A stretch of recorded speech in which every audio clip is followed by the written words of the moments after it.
Last time on The Wedge, my mom and I went to therapy to talk about COVID and vaccines. We're in a really divided time. What do you not talk about with the people you love? The Wedge is about a mother, a daughter, and COVID. But for many people, it's guns, race, or just party politics. What comes up for me is that she thinks I'm a crazy conspiracy theorist. Oh, this is not easy to say. I know you're so smart and so intelligent and so well-researched, and I am really worried about where you get your information around vaccines. Therapy helped us both understand the deep fears that drive our arguments, and then got us feeling close again. But when it comes to what we believe, we're still far apart. I believe COVID is terrifying and deadly, that everyone should be doing everything they can to help stop this thing. My mom believes COVID isn't as bad as the authorities say. They're pushing the vaccine just for profit and control. The death toll is exaggerated.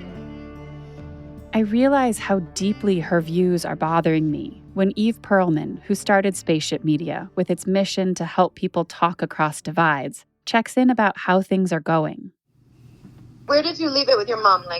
It feels like an injustice that she believes these things, and I don't understand what it is, why I can't, it just eats me. I know injustice isn't quite the right word. It's just that so many people have died, and it makes me so angry and sad when I see my mom make decisions based on information that is demonstrably untrue.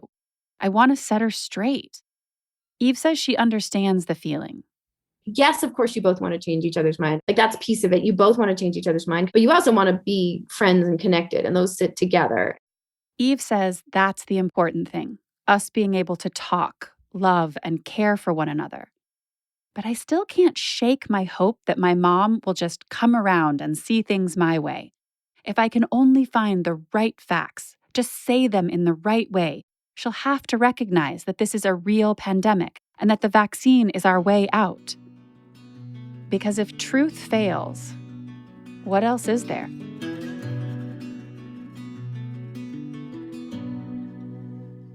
I'm Erica Anderson. This is me and my mom having one of those conversations so many of us would rather avoid. Welcome to The Wedge, a podcast from Spaceship Media, presented by Colorado Public Radio. Episode 4, Whac-a-Fact. Heads up, there are a few swear words in here. It's April 2021. My mom and I are on the phone. I'm determined to pin down her beliefs and try to put a dent in some of them. I did do research when you said that. After our therapy session last episode, she agreed to talk to experts, and we're trying to come up with questions for them.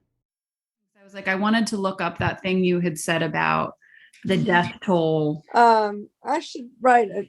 Let me take notes. Let me get a notebook. Hang on. Oh, here's a notebook right here. She's often told me that she suspects officials are lying about the number of people killed by COVID. And you had said you'd seen a chart that said that fewer people died in 2020 than in previous years, so the death rate was lower. And I thought it was the same. Oh, right. It had not increased. Yeah. Right.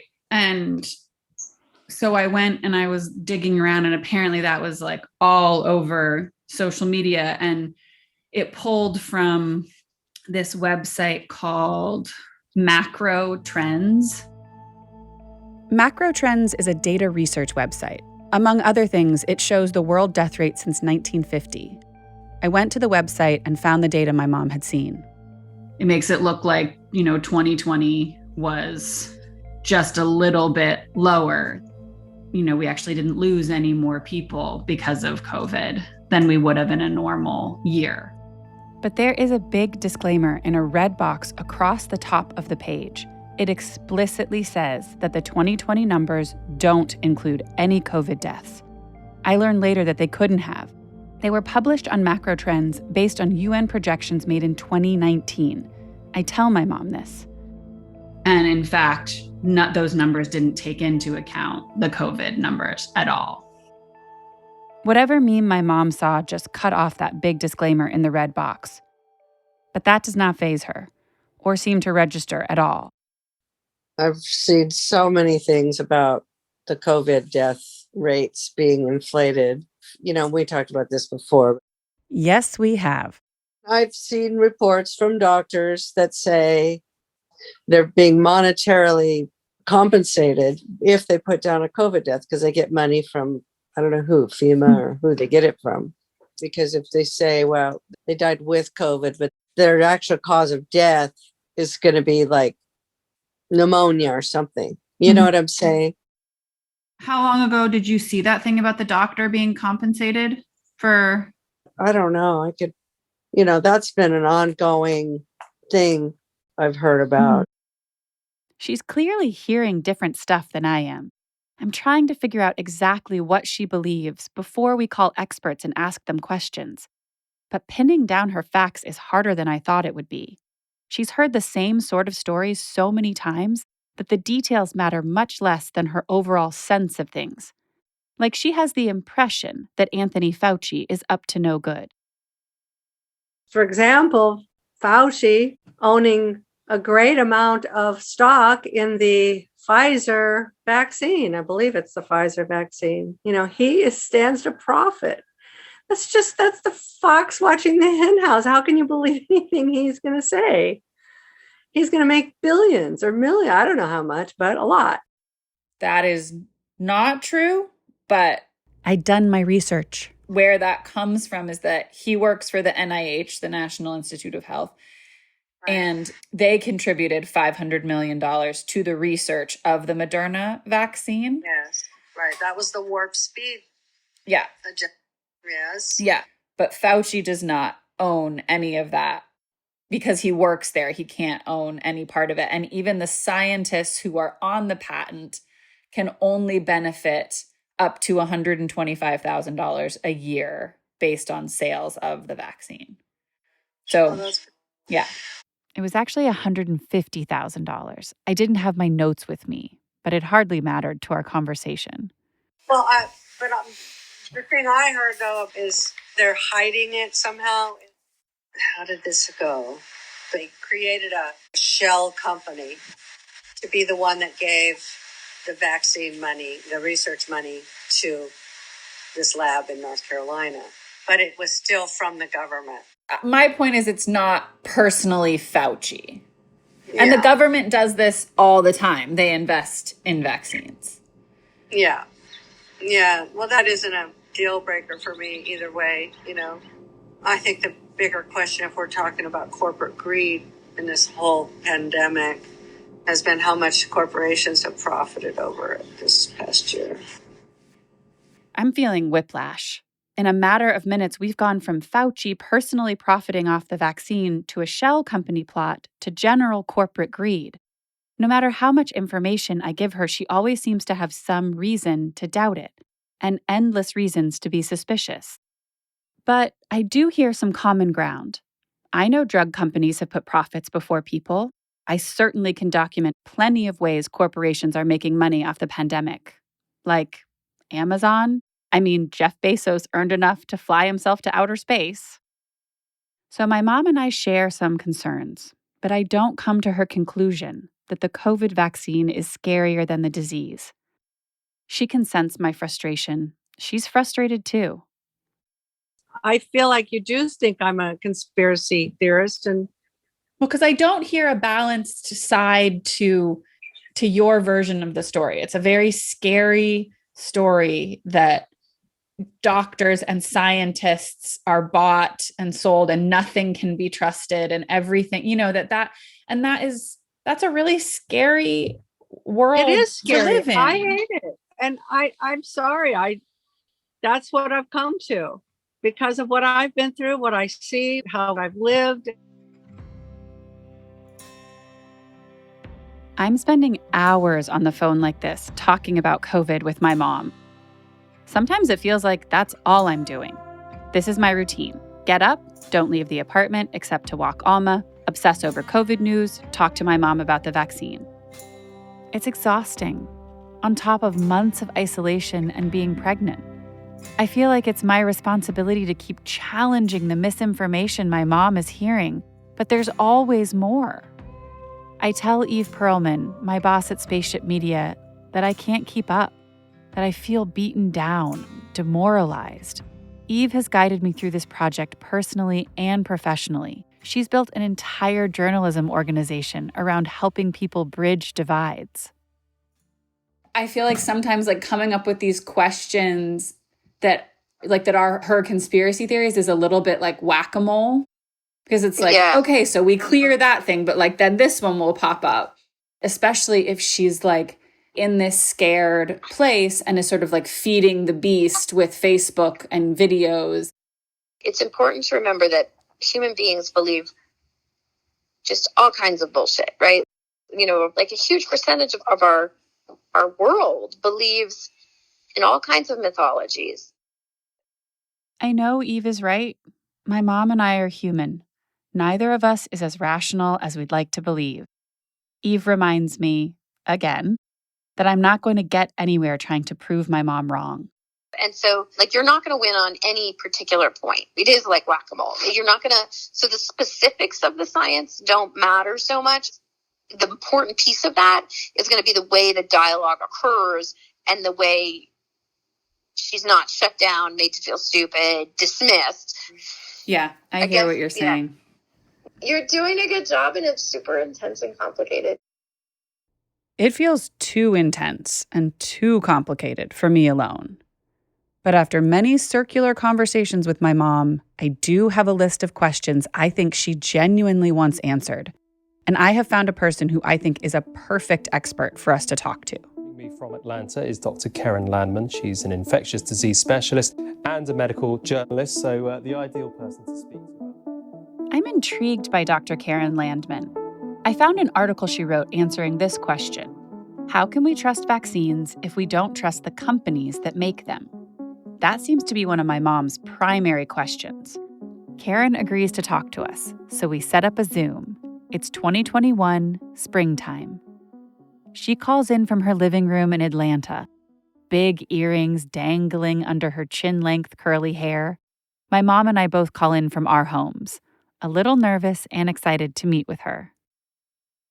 Most people have somebody that they consider their trusted medical provider or trusted health provider even. Do you have a person like that in your life?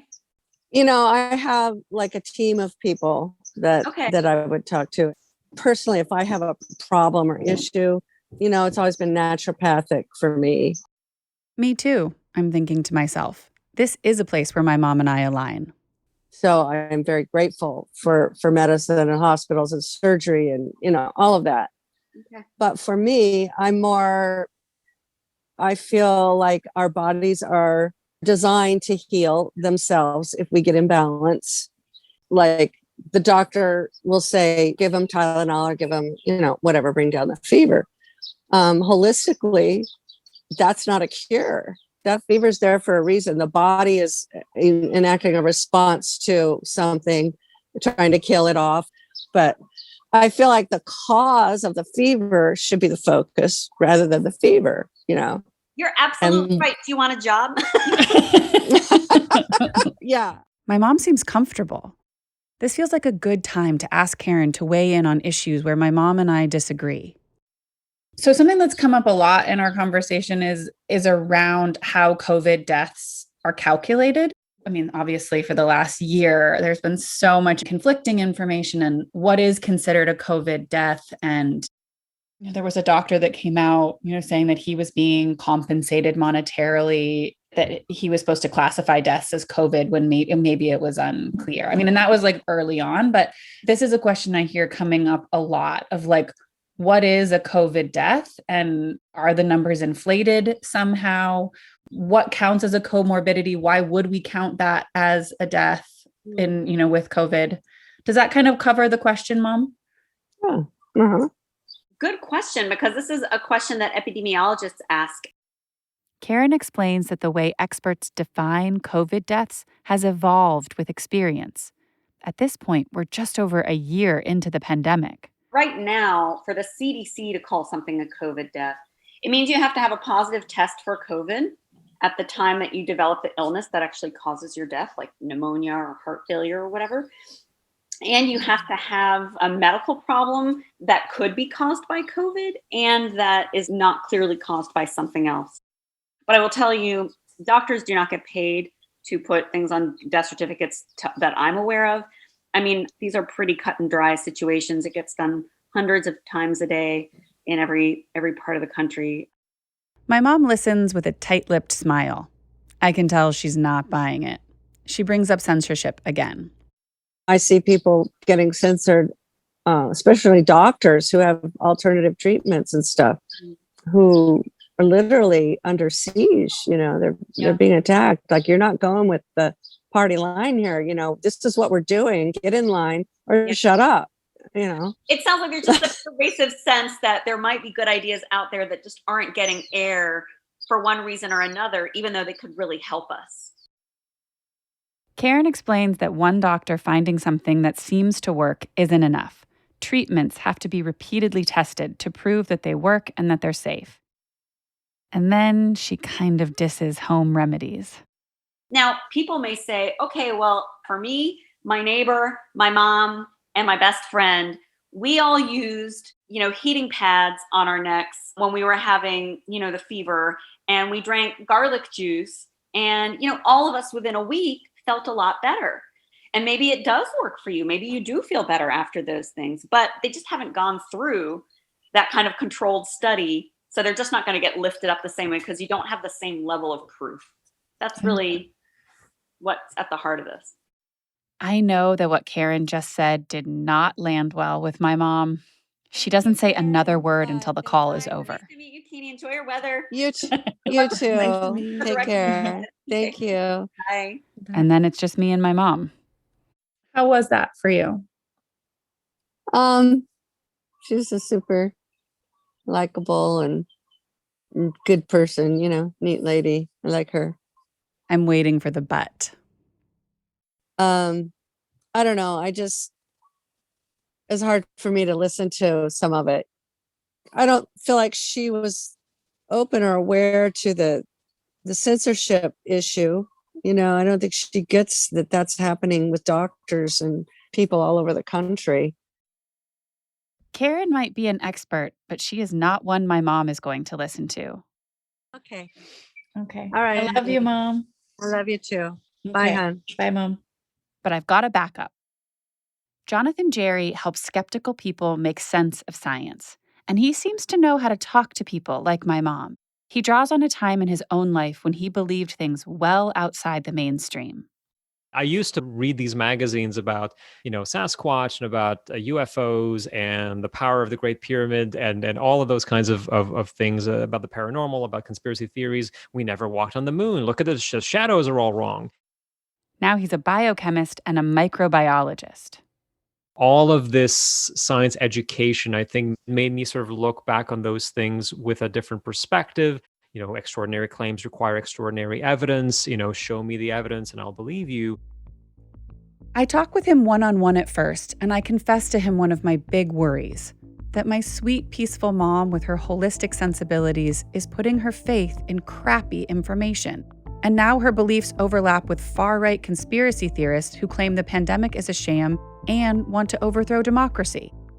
Jonathan is not surprised. The wellness movement has always had within it this understated conspiracy theory, which is that big pharma is hiding things from you and they want to give you the drugs and everything, but actually Mother Nature provides. If you look at the major social media influencers who are spreading misinformation about COVID-19 and about the vaccines, they are all pretty much in that space. My mom is just one of the many people seeing anti-vaccine messaging online. And like I told you before, my mom's views are usually pretty left-wing. Her skepticism about vaccines has always come from a holistic wellness perspective. But at this point in the pandemic, April 2021, many lefty anti-vaccine activists have begun to find powerful new connections with the conservative far right, where suspicions about government overreach have long thrived. It's a strange new territory, and it has a name: It's conspirituality. It's this fusion of conspiracy theories with spirituality. The far left, the far right, holding hands, the age of Aquarius and the Great Reset and QAnon all merged together. I want my mom to hear this. She agrees to talk to Jonathan. So the three of us hop on a Zoom call. We can see you. Hi there. Is this Hawaii? This Yes, it Hawaii. is. You know. That's beautiful. Hawaii. My mom is on her porch like she usually is when we talk. Today, the morning sun shines through the leaves above her. It's early Hawaii time, but she looks fresh in a teal and pink tie-dyed muumuu. Jonathan zooms in from a big leather chair in his office in Montreal. He's wearing huge headphones. I've put on a peach sweater and matching glasses. When I talk to experts, I try to look professional. Jonathan, this is my mom, Kini. Mom, this Hello. is Jonathan. Jonathan's Hi. in Canada. After a bit of chatter about Hawaii, Jonathan, like Keren did, jumps right in with a question for my mom.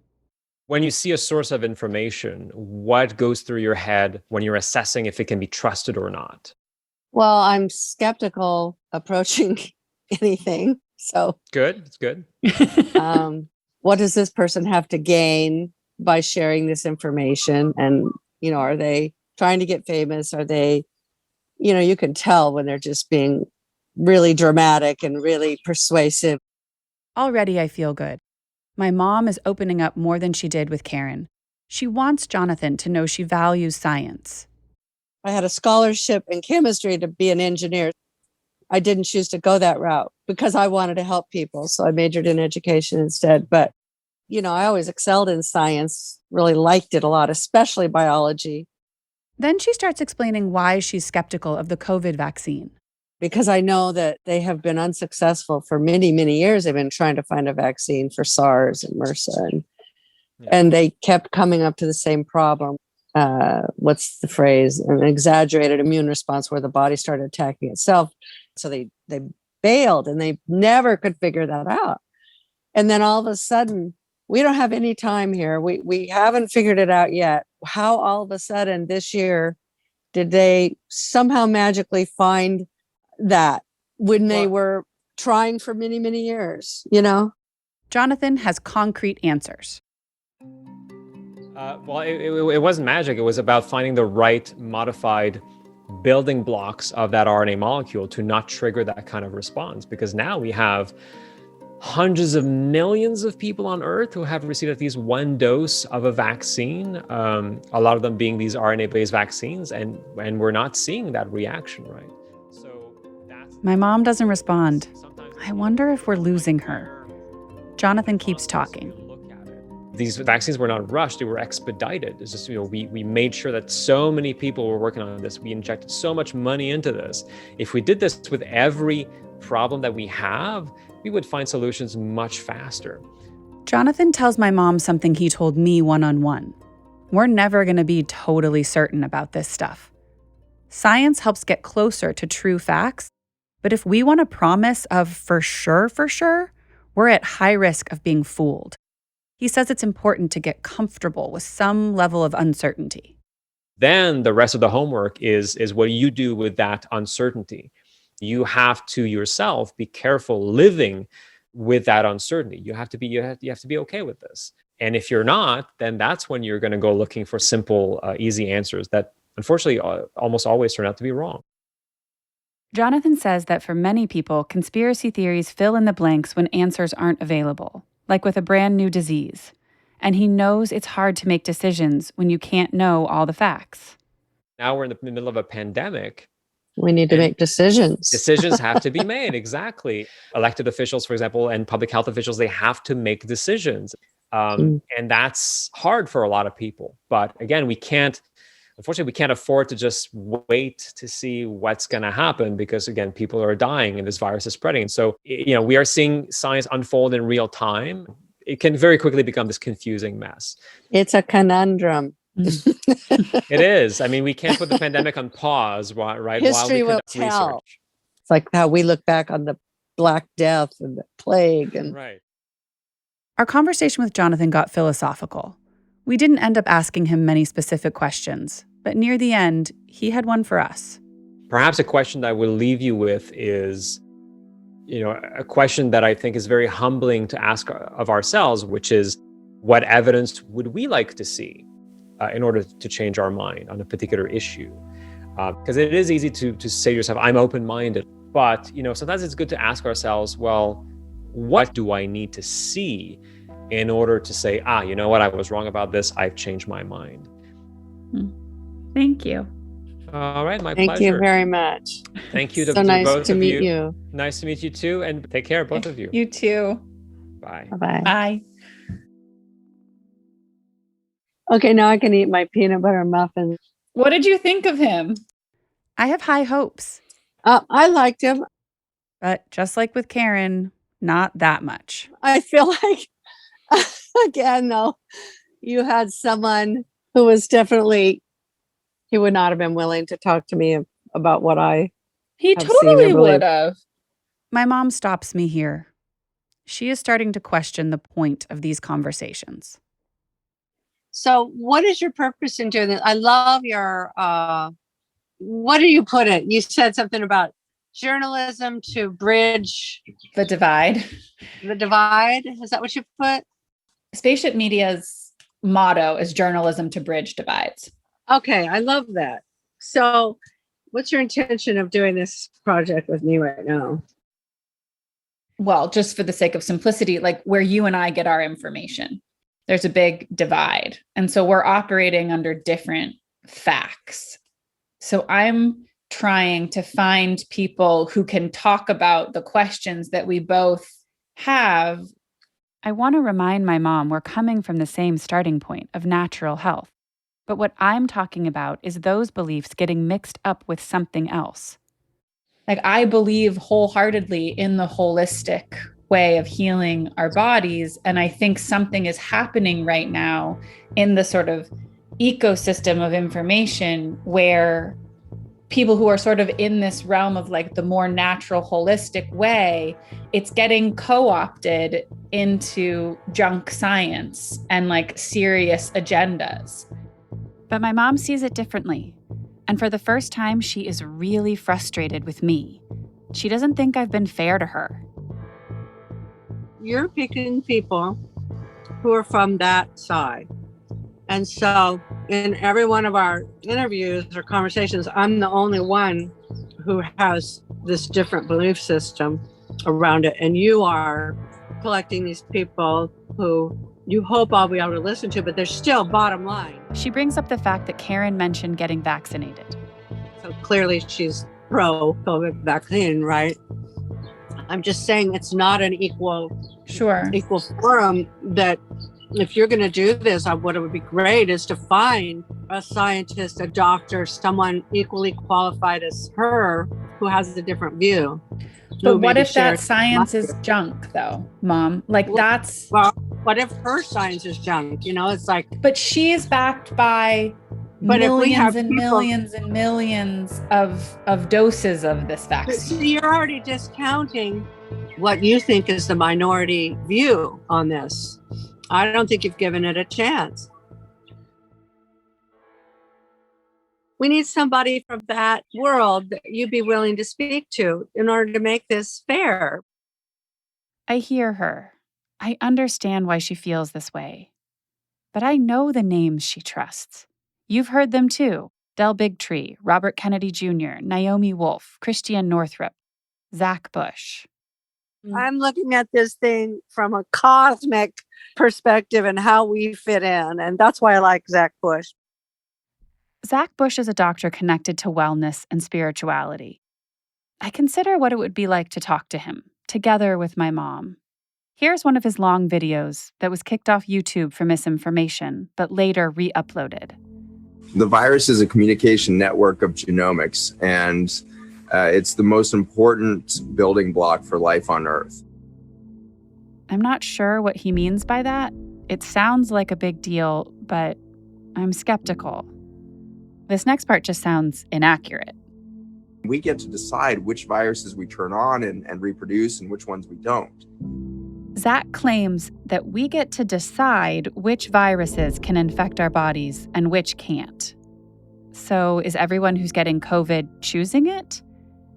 At the same time, he claims that COVID-19 and viruses in general are part of our collective fate, meant to help humans evolve. It's confounding. The virus, again, is an adaptation signal to the world saying there is crisis, there is toxicity, there is need for change to happen genetically. Here's the genetic update. And then he gets cosmic. We are now on our hospice moment as a species. After 200,000 years, our experiment is about drawn out. And so we have to either transform as we step through the veil and back into the energetic state of soul beings, or we will participate in the most transformative, co-creative, genomic explosion of biodiversity on the planet that's ever been seen, because every extinction event will hold more bounty behind it.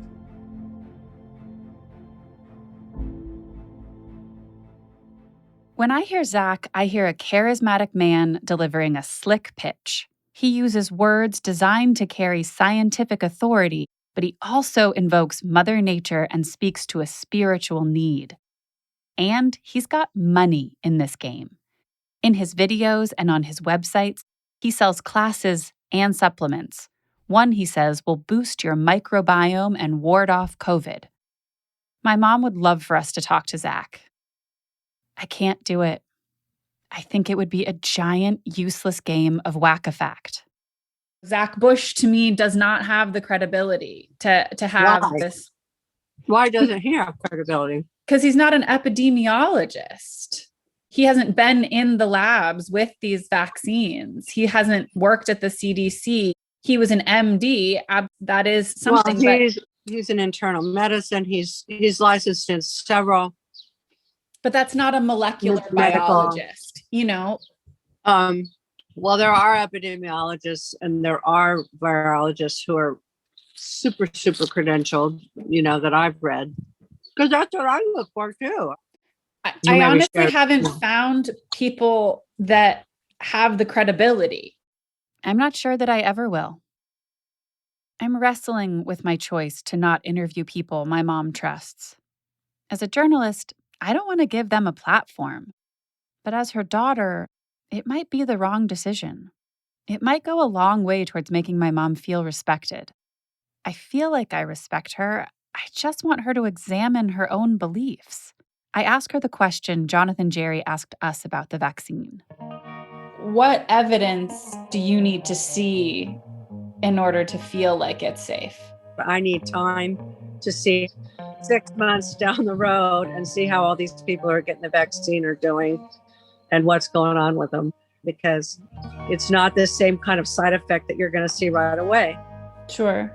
But there are people who were in the vaccine trials back in August who they're still, in September and October. So it's been 6 months and they're tracking their stuff. Who's tracking them?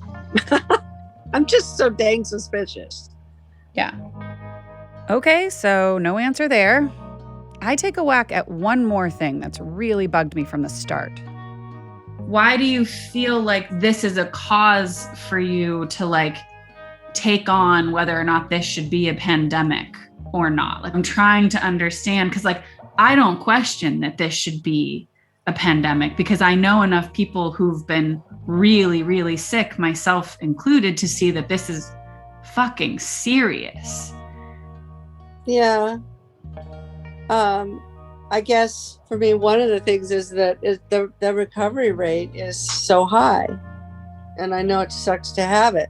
But, I'm not really interested in debating that with you so much. I feel like you're trying to convince me. Yeah. And I suspect you convincing me because you want me to get vaccinated so that I can be around you and your baby, and that's my fear, is that you're going to insist on that. But no, that's not. I have a problem with the actual vaccine. Okay. I'm lying. I would like to convince my mom to get vaccinated. It would make me so much less worried, but I can't force her to. And some of her doubts make sense to me. But it really bothers me that when I challenge specific arguments she makes about the vaccine, she starts questioning the pandemic as a whole. And sometimes she goes even bigger. My mom has a whole other set of beliefs that guide her choices. For me, this is a limited place to be coming from, discussing it, trying to get all these scientific details about everything and get it all to line up.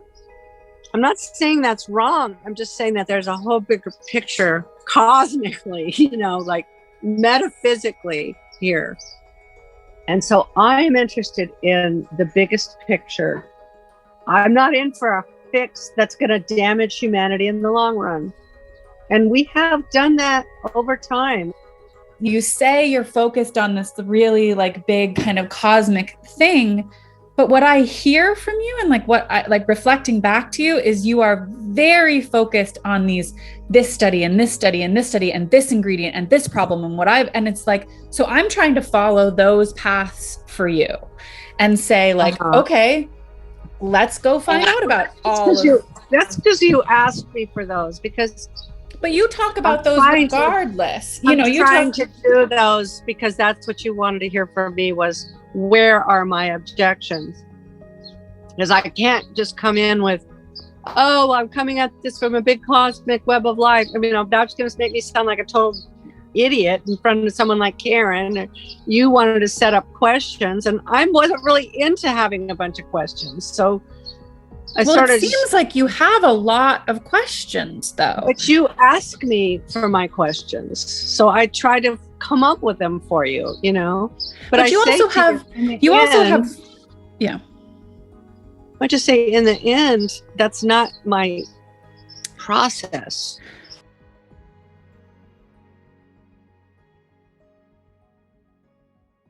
So there it is. She doesn't have questions. She has a worldview that's pretty set.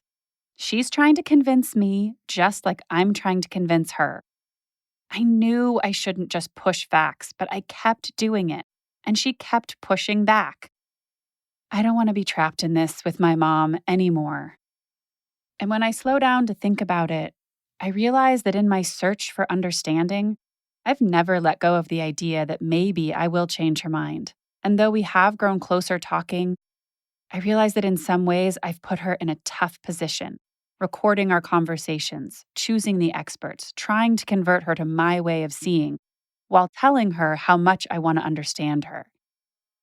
I'm worn out. I want to feel peaceful and focus on growing my baby. I need a timeout.